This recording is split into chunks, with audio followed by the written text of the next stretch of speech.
people on the lower levels.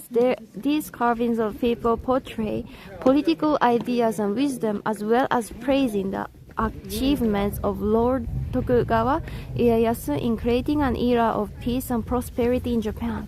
One of the pillars to the left at the back of the gate is upside down. It is said that this was done deliberately so the gate couldn't be considered complete, since completion would invite bad luck.